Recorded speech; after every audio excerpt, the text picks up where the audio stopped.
This is Jamie Drummond for Good Food Revolution. We are joined once again by Frédéric Chaudière, who is joining us from Château Pesquié in Ventoux. How are you today, sir? I'm very well. Thank you very much, Jimmy, for having me back. Very happy to be this here. is becoming a regular occurrence. It's fantastic. Today we're going to be tasting through 3 of your red wines. So, with no further ado, would you mind introducing the first wine, which is we tried the white in this range, the Terrasses, Château Pesquié. This is the 2019 vintage. Oh, I see you have exactly the same wine in your hand. Yeah, it should come before the tasting. Yeah. Well, Terrasses Red is pretty much, I think, the benchmark of the estate. It's a blend of all our different terroirs. So it's kind of a global photography of the estate. You have a lot of limestone. You know, we talked a lot about limestone for whites and rosé, but here it's limestone, clay, a bit of sand, a little bit of blue marl, and this gets all combined in that cuvée. And in terms of blend, it is a little bit the same kind of global reflection of what the estate is about. So a little majority of Grenache, 60%, a vast element of Syrah, nearly 40%, but there's a little bit of Cinsault, Carignan, Mourvèdre, and Marcelon. So it's essentially, 60-40 Grenache Syrah, but you really have a great complexity brought by the other varieties that we work with in the Ventoux. And in terms of profile, it is like a very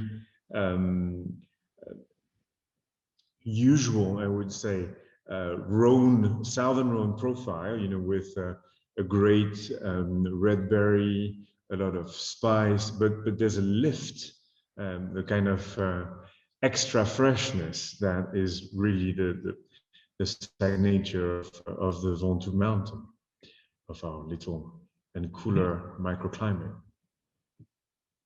The last time we tasted the whites, I think we were tasting during one of the biodynamic fruit days.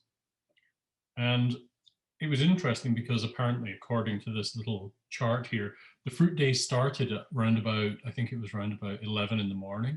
So we were tasting when we were supposed to be tasting. I noticed today we're actually on a root day until around about 9 p.m. So I wondered how that would impact the wines. I don't know. I mean, on my part, on my side of the globe, it tastes okay. It's I don't know in yours. I haven't a calendar on my side and the times, but we should pretty much be on the same tune. Now, although the Grenache is a sort of the predominant grape in here, it's interesting because there's not really one grape that really dominates on the palate and the nose. You can see that it's quite an astute assemblage, I believe.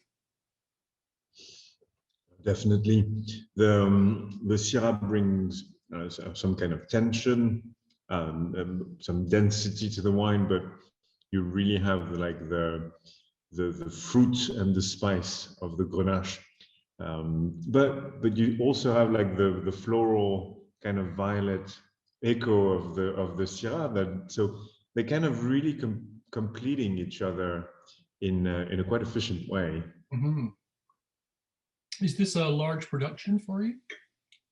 It is. It's our larger cuvée, which means we're doing about 25,000 kg. Okay. So this is by far our largest cuvée, but in the same time, we've always been extremely careful to maintain, the great value that this wine has been known for years. So instead of we'll taste some upper wine in the range, but we always go back and forth between the top wines, the middle wines, and the entry level to make sure that Terrasses always get that incredible density for this price point. There's no oak aging, or it's all fermented in stainless steel and concrete. More and more concrete for this wine, raw concrete, and but it's really on the purity of the fruit. We used to, like quite a long time ago, have like 10-20% that would be aged in older barrels, but we don't do it anymore. We feel, in a way, we preserve a slightly more crunchy fruit. Yes, that way. delightful. Yeah, it's supposed to be a root day, but it's tasting pretty floral to me. That fruit is really quite pristine as well. Mm. Okay, so moving along in the line, we have the Quintessence. This is the 2018 vintage. Now, this is a very different wine to the Terrasses. Yeah, it's in many ways it's kind of the other side of the spectrum in terms of blend. This is definitely a Syrah-dominated wine. It's 80% Syrah, 20% Grenache. It's still a blend of several different plots, but here there's a more consistent terroir, which is clay and limestone. And it's probably our most southern wine in a way. You know, you feel that it's a Syrah from the south. There's something quite juicy, quite rich, quite soft, quite round with that Syrah, and always, you know, the backbone of the natural acidity of the Ventoux that still bring balance, make it quaffable despite its concentration. Unmistakably Syrah there, right? No doubt. Yeah, gorgeous. Yeah, here there's really a lot of flowery notes as well, like that kind of hint of violet that we had in Terrasses gets to the next expanded. Yeah, exactly. With this wine, I think floral aspects in wine are one of my most favored aromatics to find. It's the same with my Pinot Noirs as well. But this is beautiful on the nose. I haven't even tasted this yet. And how is this vinified? So here we do, it's nearly all destemmed for the most part. And it's all concrete now with aging for still probably between 65 and 75% of the blend. The Syrah mostly go in smaller barrel, 225, 228 liters. When the Grenache part goes more in 600 liters. And there's part of the Syrah that remains in concrete for a bit more than a year. And so it's a cuvée that usually sees two winters and then gets bottled. I have to ask you about tannin management, because you know the Syrah tannins are there, they're present for sure, but they're very, very supple. How do you manage that? It's I think, well, first of all, it takes a lot about the maturity of the fruit and the balance between the maturity and the yield overall. So the balance of the fruit itself, and then we like, even though it's a quite concentrated wine, once again, we like to infuse during the extraction, during the vinification process. So it's very gentle. It's a long maceration, usually between 4.5 and 5.5 weeks, around 5 weeks, let's say. And but we don't try to extract too much. And then in the aging process, for us, the aging is really about building the final. You know, it's not that much that a wine like that needs any kind of additional flavors, but we want an aging that is going to underline the fruit and help kind of domesticating the tannins and the phenol in the mouth. And so I think this is very much linked to that. We have in the last 5-6 years, the precision of the aging is probably where we've progressed the most, and the quality of the supply of our barrel makers. We work a lot with Terrasses. We work a lot with Atelier Centre France. Still a little bit with Stockinger, and so these the barrel maker are really helping us to have this very integrated, very balanced final building aging. It's quite wonderful because the wine is, you know, the tannins are quite plump, and it's very exceptionally ripe fruit that you get when you get that attack. You know, when it first hits your mouth, there's a kind of sweet attack from that ripeness, but it's actually quite a savory wine, and it has there's definitely a mineral component to that as well on the back of the palate. I'm not going to go quite as far as saying salinity, but there is something there that's, and what's that from exactly? Well, so it's clay and limestone, but for me, it's the, again, you know, we had other discussions about that, but again, an echo of the limestone. Right. And Quintessence is so, you know, it's only not even 3-year-old really. At this stage, it's only 2.5, but it's a wine that has a great aging potential, and that mineral side that you're talking about definitely develop over the years. This is a one that you can easily keep 15-20 years, and each year that passes, that kind of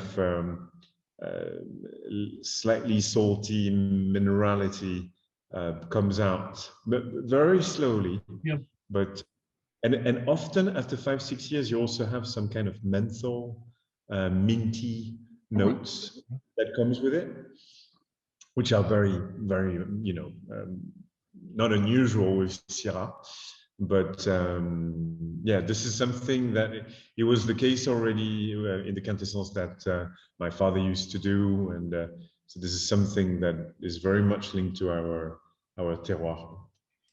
I would be very curious as to how this particular wine has evolved over the years. I'm not talking about in the bottle, but with the winemaking style. I think the main, it's still pretty much the same plots that my father used to use in the 90s. The main two evolutions are definitely linked with the extraction and the aging.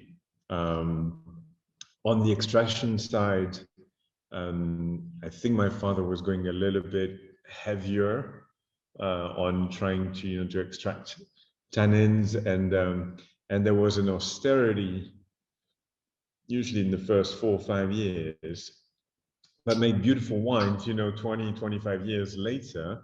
But sometimes even with the time, there would be a kind of sharpness, but sometimes even a dryness in the final because of that kind of slightly over extraction, I think. And on the aging side, it was a bit the same. He would be, especially in the 90s, I would say, there would be a little bit more aging with barrel maker that were bringing it slightly bigger toasting. Yeah, as was the fashion back then, right?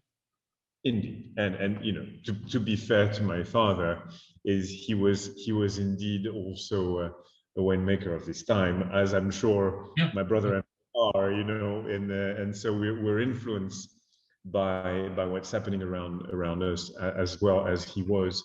But so this is really for me extraction techniques and more gentle extraction now, and an aging that is more building final, that kind of expanding the mid palate. That's the main two things that changed. Gorgeous. I would love to have an opportunity to taste an aged one of these, that's for sure, because you can see there are inherent complexities in it already, but with time I can see this really evolving in bottle. Really nice. And We had last Sunday, and it was in amazing shape. oh, you lucky man. And finally, we come on to something unique. This is your Silica, 2018 Yes. Silica. Now, what is the story behind this? Well, Silica is one of our 3 single vineyards.